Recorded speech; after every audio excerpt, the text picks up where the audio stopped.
Hello. In this video, I have the 10 most hated cartoons of all time, and I saw all of them so you don't have to. And no, the first place is not Velma. There is a show worse than Velma. We're going from bad to its existence being a mistake. In number 10, we have Mixels, and it has the low score of 3.5. And with that, you realize how much I suffered when the best cartoon has a score worse than the Emoji Movie. However, this score was supposed to be even worse, but for some reason, only Glob knows why. There's a lot of 10 out of 10s, so this cartoon is hated and loved at the same time. Mixels is one of those shows created with the sole purpose of selling toys to kids. Toys from the best toy maker of all time, Lego. Lego, please sponsor me, I really want the DeLorean. Mixels is some sort of species made from the 4 elements: water, rock, lava, and electricity. But everything changed when they realized they could sell you 2 toys instead of 1. They can mix themselves together because they're Lego. So you can take one piece from one toy and put it on the other. So why buy a bucket of Lego and create your own toy when you do what Lego says? I kinda wanna create my own thing.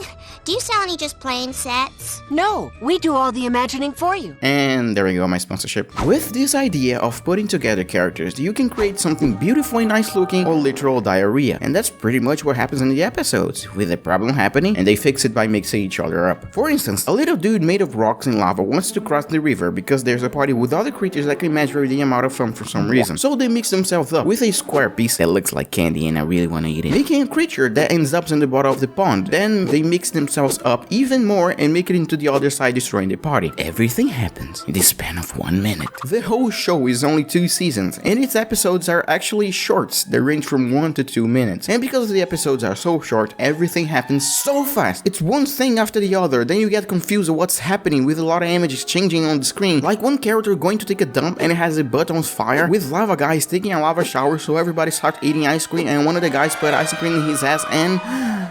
peace. The episode is over, and you start to appreciate Earth and peace and quiet. When the next episode on the playlist starts and you hate everything again. The cartoon doesn't have a main character, but SpongeBob does, and you know who voices SpongeBob? Tom Kenny. The good old Tom also voices the main character in the show. You know, you gotta love Tom Kenny. Wait a second. How does the show without a main character has Tom voicing the main character? Well, he voices the red character, and red is the hottest color, so he's the main character. He also says shit. Oh, This cartoon is not even close to being the worst thing in the world. I have no clue why the score is so low. It's an innocent cartoon, and as long as you are not a boomer like me, there's no reason to be mad at it. My theory is, a lot of kids who think they are more mature gave the show a low score to feel more mature, and the kids who bought the toys gave it a high score so they don't feel cheated. Where did you get this from? It came to me in a dream. The next show is a Cartoon Network classic. A classic I didn't even remember before writing this video. With the gorgeous name of Secret Mountain for Awesome, with 3.2 on IMDb, and is created by the great Peter Braungart. Peter made other shows you may remember, such as Uncle Grandpa.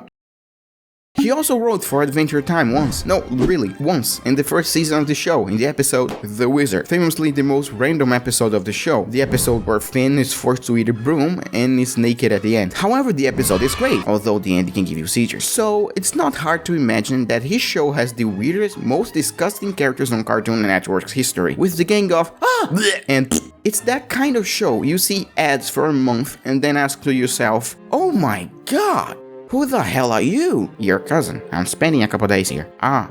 Then what the hell is this show? Then you never think about it for the rest of your lives. I didn't though. I had to watch a lot of episodes. Toilet humor is a type of humor based on farts, dumps, and disgusting stuff in general. So I do think this scenario is too pretty to be used on this show. I really hate this kind of humor, and I'm not the only one who hates it. Ren and Stimpy had a mature show only based on this type of humor, and it's infamously the worst part of the show. SpongeBob has episodes like this, and people really don't like them, so how about the whole show based on that type of humor? The whole show is literally toilet humor. The first episode is about how they use a porta potty to go to other dimensions with pizza trees and get stuck in a dimension where there's a villain who has control of the only toilet in the valley, and everybody wants to piss. Was this written by a 4-year-old? The first episode has fart jokes, butts, sewage, shit, and everything else that is funny for a 5-year-old and no one else. This cartoon was trying to be something like Aqua Teen Hunger Force, with a gang of incoherent characters going to incoherent adventures. However, they forgot that a bunch of disgusting images with a gang of friends does not make a show, let alone a good one. And I know, this is the purpose of the show, it's supposed to be gross. Just because they managed to do what they wanted to do doesn't mean it was a good idea. I could put my foot in the toilet doesn't mean it was a good idea. Oh my god, somebody didn't flush it. Oh wait, it's not poop, It's Planet Shin.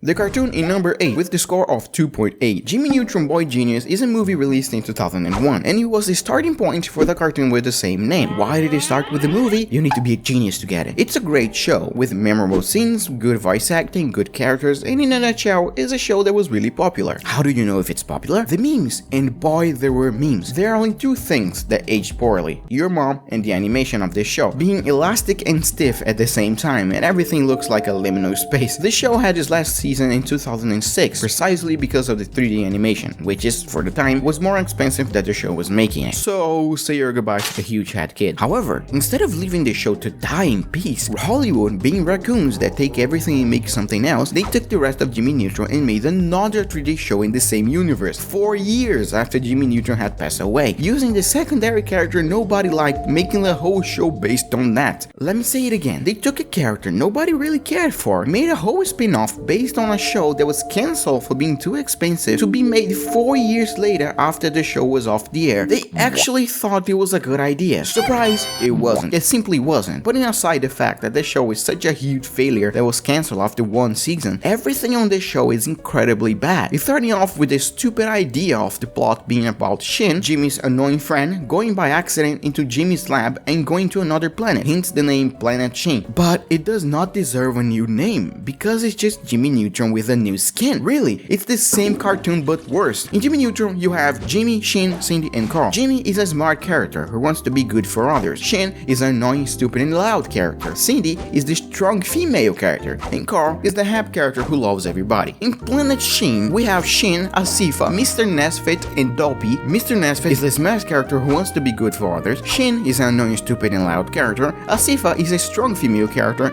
and Dopey is Carl. No, really, it's the same voice and everything. Ctrl-C, Ctrl-V. It's almost like they were super close to finding out that Jimmy Neutron only worked because the characters had a nice chemistry, and that Shin alone would be a disaster. So even though there are a lot of new characters in the show, they were just generic characters you see in other cartoons, like a character who loves the main lead and is crazy, a villain with a stupid servant, a rich character who likes the main character, so it's clear nobody really cared about this show. This show is just an idea by a bunch of suits who thought to stretch the life of a dead show without understanding what made the first show good to begin with. So it became the exact standard cartoon nobody really cared for, because making a whole show based on a secondary character is just stupid and desperate. The whole character can be defined in 2 characteristics: he loves the superheroes and screams. You can make a whole show about it, really. However, there's another show that used a secondary character and just became one of the best shows of all time. Better Call Saul is a spin-off of Breaking Bad, one of the best shows of all time, with a focus on Saul Goodman, or his real name Jimmy McGill. His secondary character, it looked like it would be horrible because the character was just not complex enough to have an old show, and it looks like they just wanted to continue the success of Breaking Bad. But you wanna know what happened? It just became one of the best TV shows of all time, that's all. I love Better Call Saul so much, I genuinely got depressed after finishing, making me want more.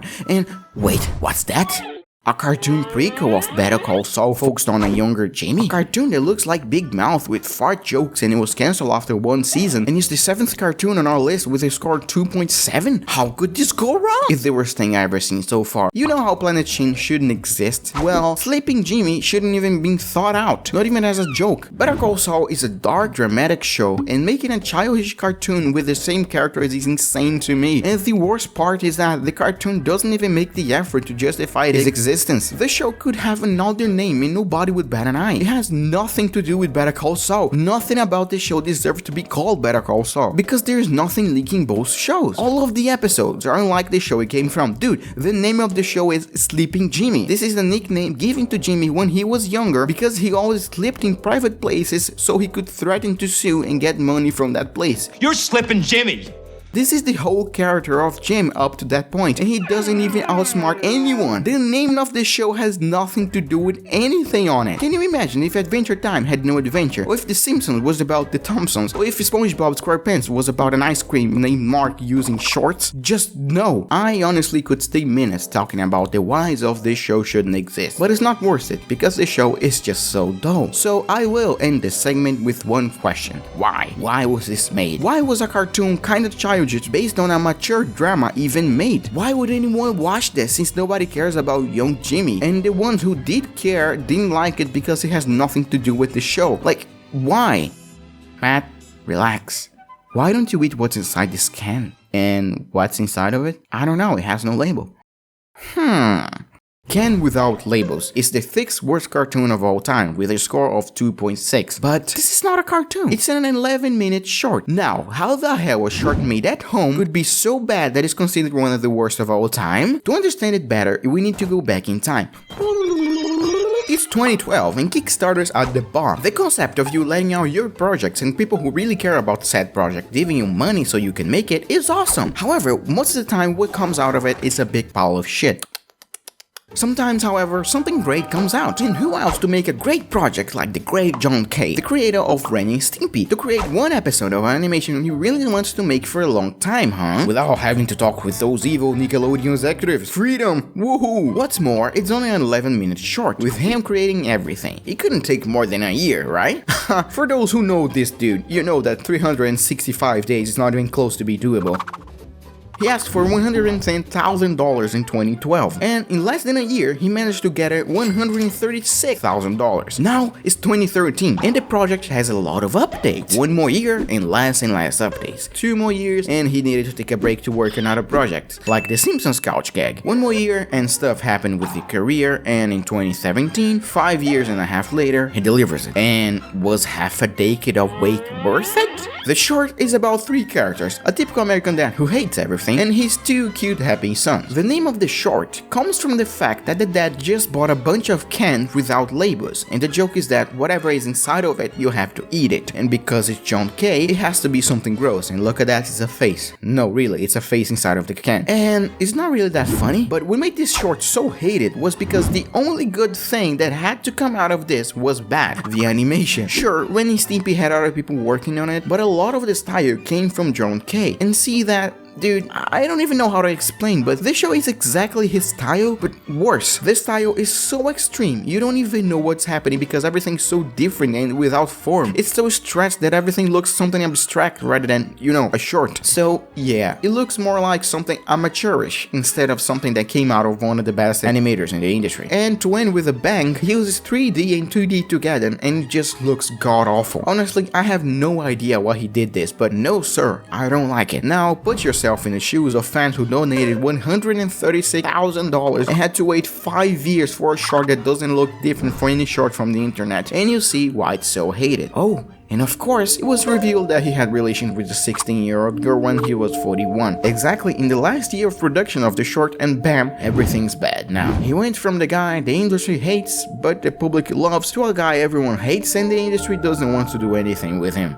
Congrats. Now, it's time for the subscription plug, because these videos take a while to make, so let's talk about ducks. There was an era in cartoons where everybody wanted to make a cartoon with 2 characters, the type of show where 2 best friends live adventures in their own little universe. Think regular show or Adventure Time. These shows were phenomenal and lived for a whole decade, getting better with each episode, just to end with a great last episode. Breadwinners is like the opposite of this, with a score of 2.6 and being the 5th worst cartoon of all time. Why? Well, to be 100% honest, because it just shouldn't exist. It doesn't have, let's say, anything to justify its existence. Nothing about it's different enough to justify being its own original cartoon. Watching this cartoon is like watching any other cartoon from 2010 with no personality. The animation is flashy style, stretchy, and the jokes are about farts and butts, screams and slapstick, with characters just acting stupid and fixing everything at the end of the episode. I have nothing to say about this show. Dude, the plot is about a couple of ducks delivering bread in a van. There's not a lot you can do with this plot. You know the amazing world of Gumball? There's an episode about how they deliver pizza. The segment where they deliver pizza is 4 minutes long. 4 minutes was enough time for professionals to deliver every joke necessary. See how you can make a whole show about it? What? You thought this show with a new story would be good? No, you get nothing. Good day, sir. Yeah, you could say that this is a cop-out, but it's pretty much all I have to say about it. It doesn't smell or stinks, it's just okay. Breadwinners was a new idea. It was a horrible idea, but still. But what if you took a cartoon no one under 30 cared about and made a new version nothing like the original idea? Well, you have Thundercats War, the 4th worst cartoon of all time with a score of 2.1, being a reboot of the original 1987 version of Thundercats. So, I tell you what, why the hell did they make a whole new version but with the same name as the original? My man, the audience for the original show is old, kids who grew up in the 80s and 90s. The idea idea of the original show is about a bunch of metrosexual dudes fighting between each other. Why the hell did they think it would gel with this new audience? The answer is they didn't, because the show is totally different from the 80s version. So why the same name? Teen Titans Go, that's why. I never seen the original. I never grew up seeing those type of shows. I just think they're stupid and repetitive. And even though I have no emotional attachments to these shows, there were moments I was like because I know it made a lot of people growl. The main character is that type of character who screams, and the animation, although great, was wasted in this show, unfortunately. They wanted to have the same success as Teen Titans Go by getting an old franchise, giving a new coat of paint, and putting something at the end of the title to appeal to kids. But, you know, it failed, and unfortunately there's nothing else to talk about in this show. I will just go to the next one. We saw what happens when you use an inspiration of a famous cartoon to make a worse version. But what happens when the inspiration isn't actually direct? Well, you have Pink So Pinky, the Bronze Place cartoon with 1.4 on IMDb. Yes, there's still worse cartoons. But now let's talk about the bootleg Fairly OddParents. Ever heard of this phrase, the opposite of love is not hate, rather apathy? This quote means that when you hate something, you kinda love hating it. When I talk bad about SpongeBob, it means I love to hate on these episodes, otherwise I wouldn't talk about them. Pink So Pinky doesn't make me hate it. The fact that a bootleg version of Fairly OddParents exists is funny enough to me. However, the show itself is just meh. You can very easily describe this entire show in one word: generic. Everything you see in this cartoon already exists somewhere else. The plot, the jokes, the characters, everything is like a show you create in class to pass the time. The kind of show that you see nobody really wanted to do, but they had to pay the bills. The plot of the cartoon is stupid and generic. The first episode begins with a generic narration of the cartoon's main character moving into a suburban neighborhood, writing in her diary. Then she goes to school and automatically is bullied because she doesn't have a cell phone, and then she finds Pam,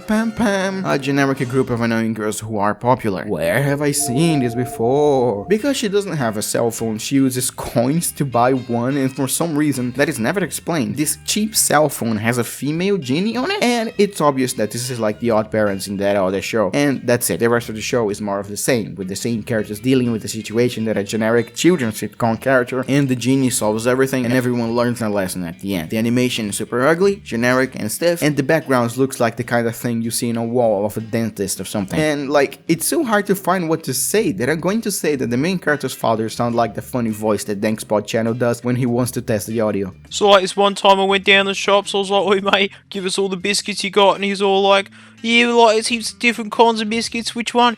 Bet you've never seen a compost-powered van before. Clean fuel, clean air. I know this has nothing to do with anything, but it's just to show that you don't have anything to talk about when it comes to this show. It's so generic that it's a mystery why it exists to begin with. How about we solve this mystery with...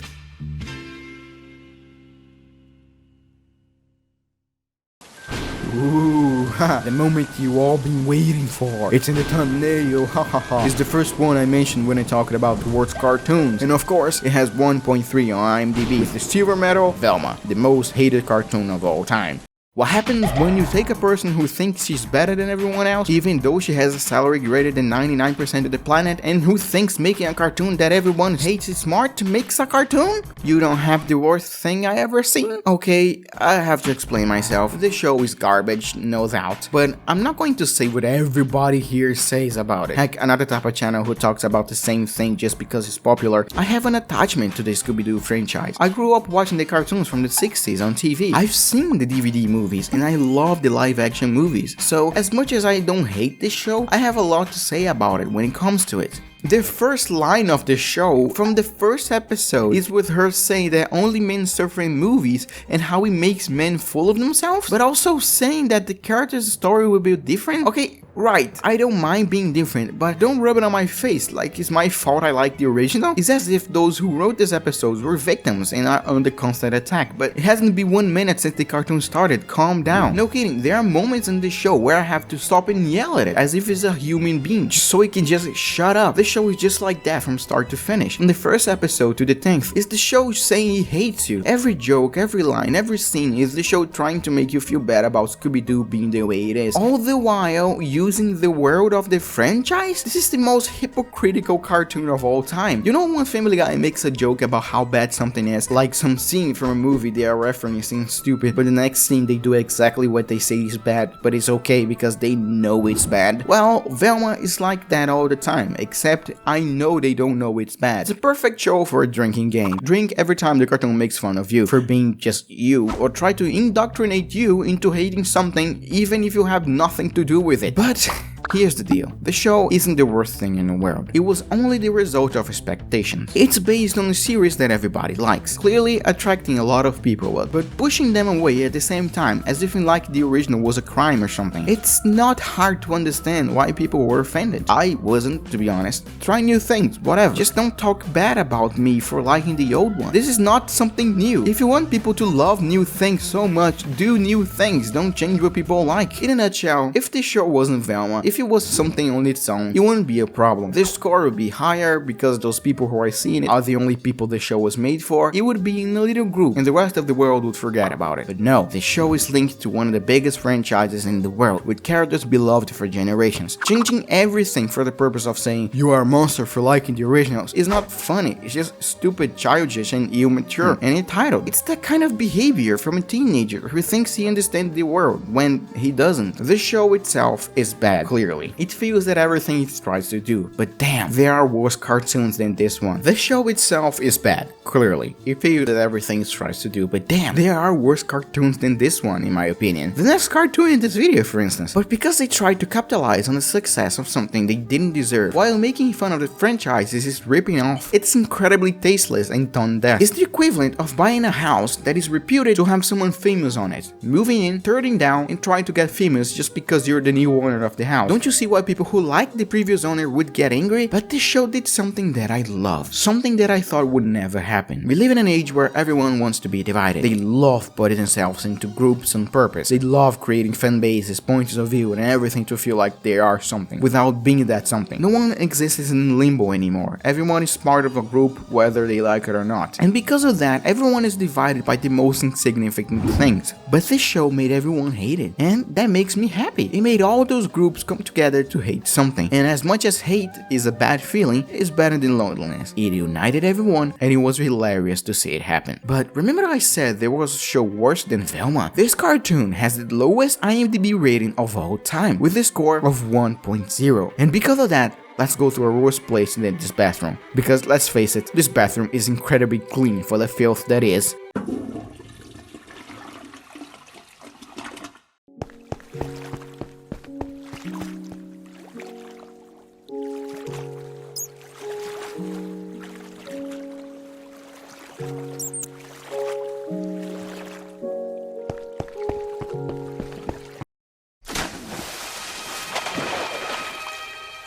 Biatches. Have you guys who grew up with friends ever had that friend who thinks they're more mature because they saw an 18+ movie as a kid? Who thinks swearing nudity is the funniest thing? Who thinks talking about boobs and asses is the pinnacle of entertainment? So that show is for that friend. Not you. Following two characters with no personality interacting with adults who act like a child would think an adult would act. What? You don't want to see the worst cartoon ever, even though it's free on YouTube? Thank God Comedy Central has South Park, because if it didn't, it would be broke. Welcome to Biatches, 1.0 worst cartoon ever. But just because it's the worst cartoon of all time doesn't mean it has a lot to say about it. In fact, it has only one season of 6 episodes, with each episode being just 4 minutes long, and they were screened between the intervals of real shows on the Comedy Central channel, and that's why they are so short. So, by pure fortune, we only have 22 minutes of the show to see, which is kinda sad because there's not much to say about it, except the show is exactly the kind of cartoon I wouldn't recommend to my worst enemy. The show tells this story of 2 teenage characters from high school. These characters are supposed to be the most hated characters in the world, being teenagers who want to go to puberty so they can do adult things sooner, so they can have big boobs and be able to have friends. And that's it. Where you see these terrible characters screwing up with other people's lives and not understanding the human body, doing things that a child who didn't understand the human body would do. That kind of thing can be funny. There's an episode of South Park with the plot of how they don't know what a condom is, and they think if they don't use it all the time, they will give girl disease just by being there. It's cute because they were being ignorant about something they weren't supposed to know. That is the message of the episode. Here, the characters are just incredibly mean for no reason. Fill the rest of the episode with adult jokes for no reason, grotesque and disgusting imagery involving poo, piss, nudity, profanity, and inappropriate things for children to be doing, and bam, you have a show that looks like it was written by a class of 11-year-olds. The first 3-minute episode has a pimple joke joke, them shitting in a urinal, and more poop jokes. The second episode, they put a Viagra in teenagers' food, and what do you think would happen happens. In the third, one of them wants to be a class president, so they put her teacher's pubic hair on a poster of her to make her look older. Yeah, the worst kind of humor I've ever seen in my life. It's not as offensive as the Nut Shack or as poorly animated as Problem Solvers, but it does show that a cartoon doesn't have to be the worst at something to be the worst at everything. I wouldn't say this cartoon deserves such a low score. I think it didn't deserve to have a score. It clearly wasn't done for people who wanted to make a show, but it's only a 3-minute show. I'm not angry because I didn't waste a lot of time in my life, unlike Velma, who had hours of suffering. With that said, I have to go back to my place and have a nice bath. You had to use candles instead of light bulbs, huh? But it looks cuter! Subscribe,